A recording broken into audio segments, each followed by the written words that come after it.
Thank you. All right, this is our concluding Gold Partner interview on the Spotlight stage here at Fest Chicago, and I am joined by PwC. This is Bryan Humphrey. Hi, Bryan. Hey, Sam. How are you you today? Oh, good, thank you. Thanks for being here. It's my pleasure. Good.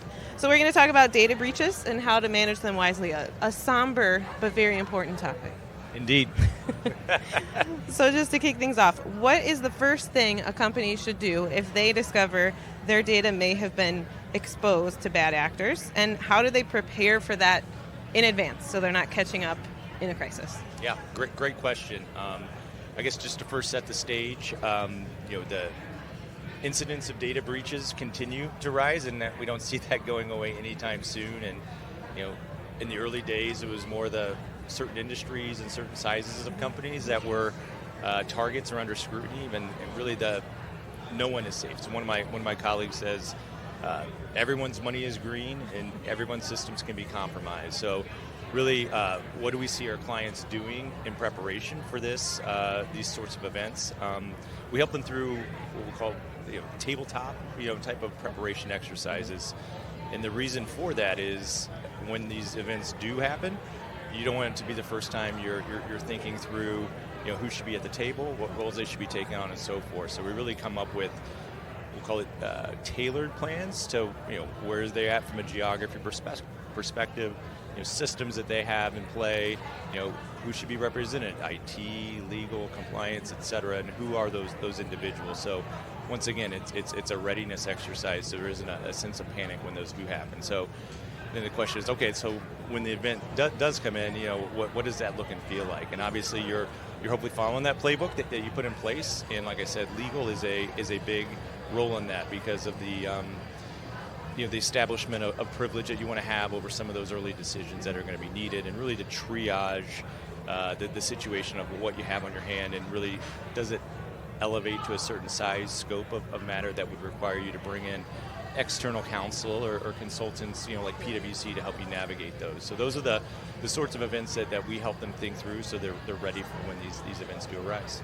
Yeah, that's a great service. I think just walking folks through that exercise, and you sort of, I imagine it's a little bit fun to sit down and go through the role-playing exercise of that, and we all know you can put together a plan and have it perfect on paper, and when you're actually executing on it, there's always something always left behind. Yes. So yes. Great Best to do laid that. Plans, right? Yes, exactly. Great to do that in practice mode instead of in real life. That's right. Love that.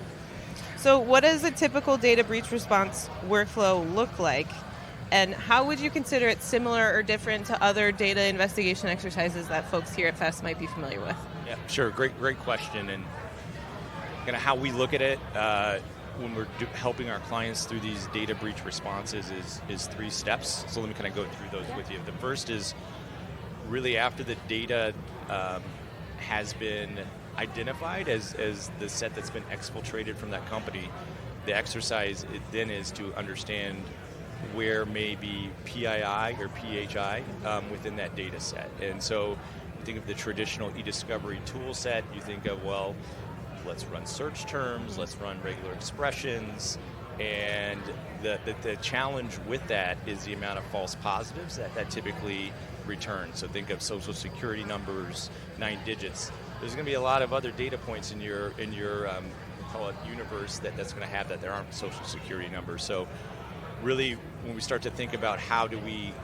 eliminate some of those false positives, it's tools like Relativity's data breach response that has started to develop these models that you can deploy that are, we'll call it pre-trained, to really minimize the amount of false positives that our team are going to experience. Because the theme that you'll detect here is time is of the essence in these, and really it's getting to answers quickly. So it's first off identifying where that PII may reside. So then the second piece really then is to capture those data points, because the overarching goal that we're working towards here is a notification out to those individuals that they have that their data has been breached, right? And so in order to pull those data points out, typically the traditional e-discovery workflow was document reviewers opening those up, identifying where those hits are, perhaps setting up a relativity data object to start to copy and paste those over, or even worse, manage those in a spreadsheet outside. And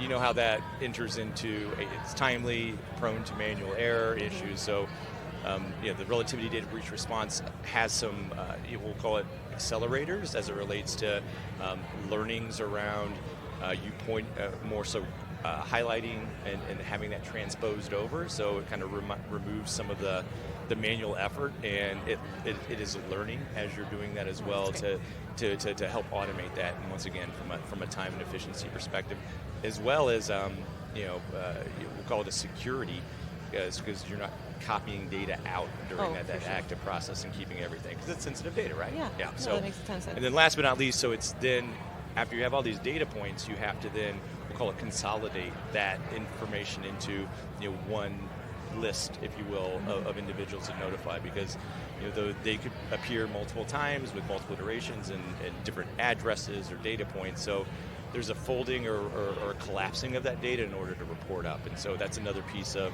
relativities from a data breach response, some of the, we'll call it accelerators and AI models that they use in order to learn as you start to tie these data points together. It saves a lot of that manual time and effort.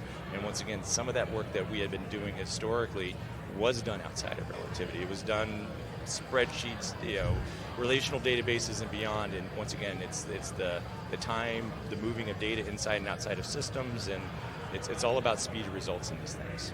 Yeah, that makes a lot of sense. I think when you're thinking of the timeline of this kind of thing, there are things like just the plain ethics of making sure people know that they might have been exposed, but there's also regulatory timelines and all sorts of other issues that are sort of putting a spotlight on you while you're working through this. Yeah, I can't stress enough, and maybe I'll share you one of the recent breach responses that we had a chance to work on at PwC, which kind of brings this to bear as far as highlight what are that environment like. So this was within the last 12 months, we helped a client through a data breach, and there was north of 300 terabytes of data that was exfiltrated.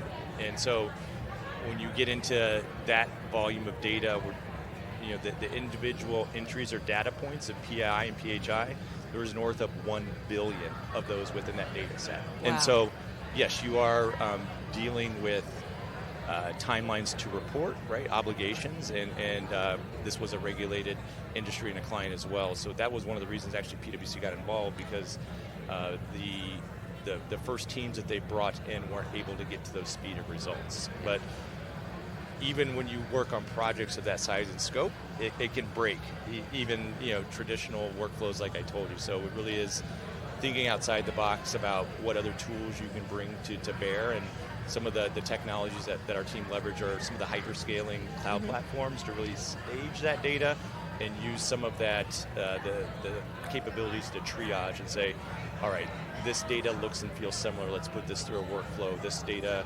perhaps is a structured data set, may need to go through a different level of triage, et cetera. Right. So it really is having us, or having our team, we call it break up into logical groups and have those teams work simultaneously towards that end goal, which is ultimately all about time and these sorts of things. Yeah, colossal project. That's wild.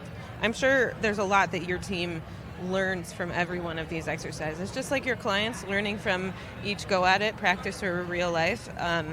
I'm sure as the advisors in this situation, there's a lot of best practices that you pick up, and the combination of those tools along the way that can help you tackle this stuff in a reasonable manner. Yeah, and there is not, we'll call it one prescribed path, and I think having tools like relativity at our disposal just makes us all the more effective. Having that as one of the tools in our toolbox to handle these mega breaches, for lack of a better term, has really helped us make sure our clients meet their obligations when these unfortunate events do happen. Awesome. Well, that sounds like great work. This has been so insightful. Thank you, Bryan, for coming with us today. Thank you, Sam, for having us. We always enjoy hanging out with our friends at Relativity. Thank you. You too. Have a great rest of your fest. And congratulations on finishing the end of your Spotlight stage interviews. Thank you. We did it, everyone. We did it. We did it. Thank you so much. All right. Thanks.